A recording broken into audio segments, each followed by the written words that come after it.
ایک شخص جس نے خود کو خدا کہہ دیا۔ میں تمہارا رب ہوں، زندگی اور موت میرے ہاتھ میں ہے، اور پوری دنیا اس کے سامنے جھک گئی۔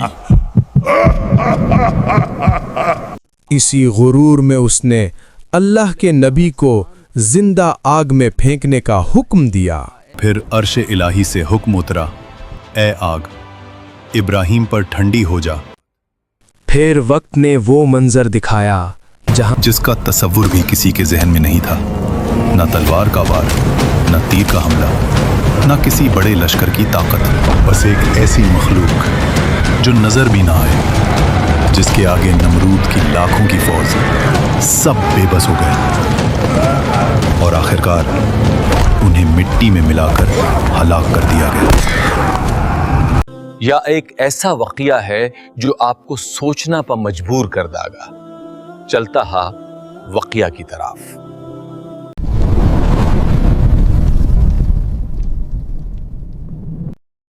نمرود آج سے کئی سو سال پہلے موجودہ عراق کے بیبیلون کا ایک مائٹی بادشاہ تھا جو ظلم اور طاقت سے حکومت کرتا تھا۔ اس کی سلطنت بہت بڑی تھی، دولت بے انتہا، لیکن طاقت نے اس کو اندھا کر دیا تھا۔ اس کی بے پناہ فوجوں اور خزانوں نے اسے اس کے حقیقی خالق کو بھلا دیا، اور وہ کہتا، میں تمہارا رب ہوں، زندگی اور موت میرے ہاتھ میں ہے۔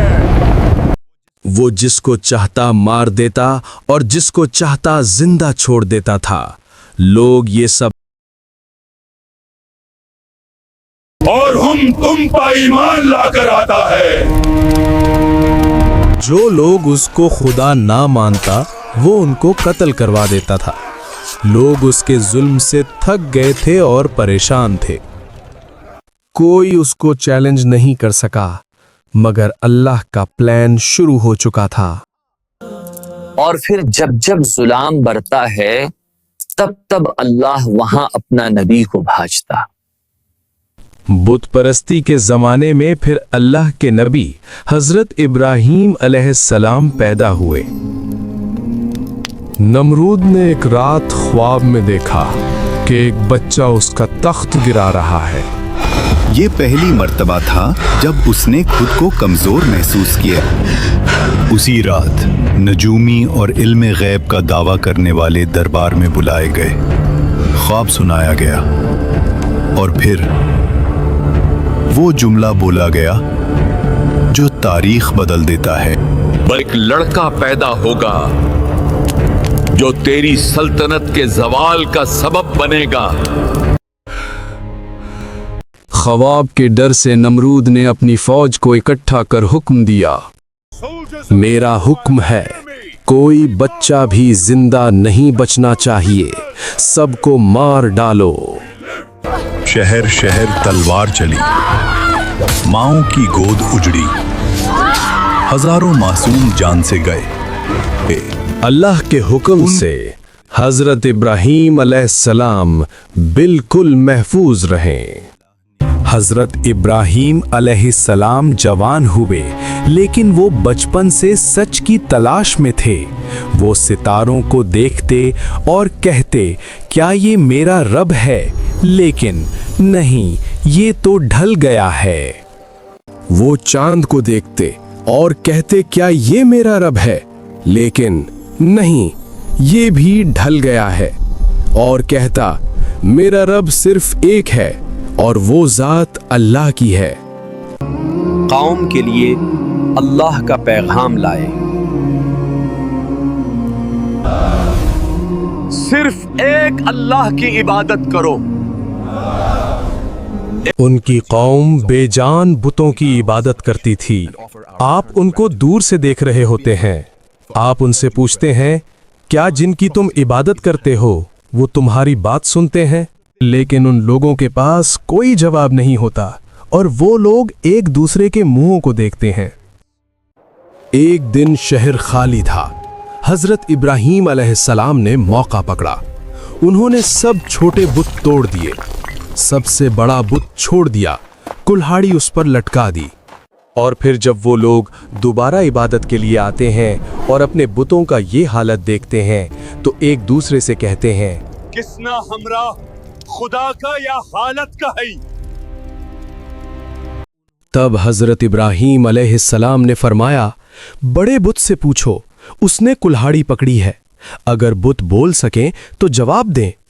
ये बात सुनने के बाद कुछ लोगों ने कहा, मुझे लगता है या सारा कम इसका है।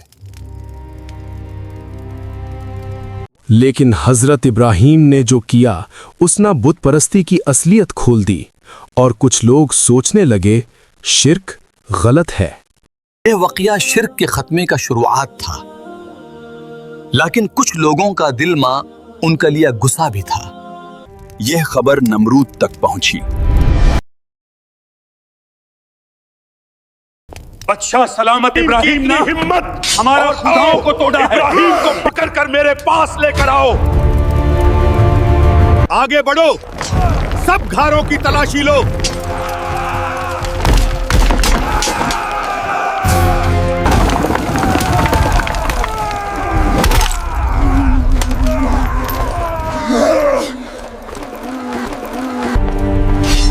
ये नमरूद माँ इब्राहिम हो, अल्लाह को मनता हो। मैं उस खुदा का नबी हूँ और मैं तुम्हें भी उस खुदा की इबादत करने की दावत देता हूँ। ये जुर्रत कैसे हुई तुम्हारी?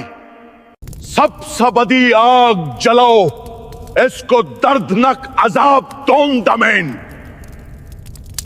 नमरूद के इस हुकाम के बाद बहुत दिन तक आग तैयार की जाना लगी, नबी को अजाब देना के लिए आया।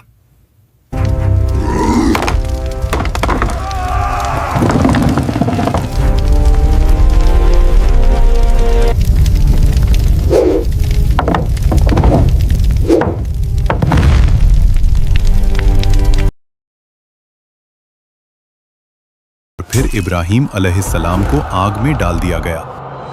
जमीन ने सांस रोक ली, आसमान साकूत में डूब गया और फिर अर्श इलाही से हुक्म उतरा, ए आग, इब्राहीम पर ठंडी हो जा और सलामती बन जा। आग की फितरत बदल गई, जलाने के लिए पैदा हुई थी, लेकिन रब ने उसे इत्मीनान का बिस्तर बना दिया। आग के बीच सब्ज घास उगाई। इब्राहीम अलैहिस्सलाम मुस्कुराते हुए खड़े हुए, कपड़े बेऐब, जिस्म सलामत। रूहानी नूर उनके चेहरे पर चमक रहा था। जालिम कौम की आंखें फट गई, तकब्बुर की दीवार टूट पड़ी। इब्राहीम अलैहिस्सलाम जिंदा निकले, मगर लेकिन हजरत इब्राहीम ने जो किया उसने आखिर नमरूद और उसकी फौज का अंजाम क्या हुआ? ये वाकया कुरान में नहीं आता, मगर इब्ने कसीर ने अपनी तफसीर में एक रिवायत के तौर पर बताया है कि एक दिन अल्लाह ने एक छोटे से मच्छर को नमरूद की फौज पर मुसल्लत कर दिया। एक रात आसमान से गुबार उठता है, पहले एक मच्छर, फिर दो, फिर लाखों। मशालें बुझ जाती हैं, फौज भागती है, घोड़े बेकाबू हो जाते हैं, सिपाही चीखते हुए अपने बादशाह को पुकारते हैं। एक ऐसी मखलूक जो इंसान की नजर में कुछ नहीं, एक अजीम फौज को धूल में मिला देती है।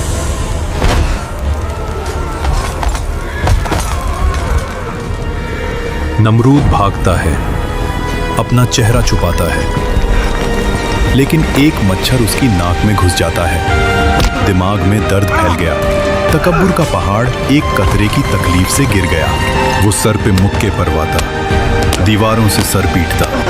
जिस जुबान से कहता था मैं खुदा हूँ, आज वो जुबान चीखों में डूब गई। एक वक्त आया जब मच्छर ने उसके दिमाग को खा लिया, उसकी सांस थम गई, उसका अंजाम इबरतनाक हुआ।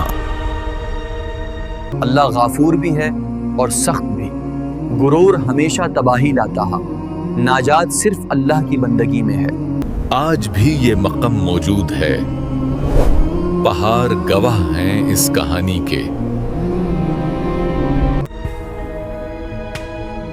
ये वाकया गुजरा नहीं, ये रोज हो रहा है। इसमें अकाल वालों के लिए इबरात है। अब अगली वीडियो में आपका लिया कौन सा वाकया लेकर आए, کمنٹ میں سب لوگ بتائیے. چینل سبسکرائب کرا اور ویڈیو کو لائک شیئر کرا اور ایسی کے ساتھ اب سے اجازت لیتا ہوں. اللہ حافظ.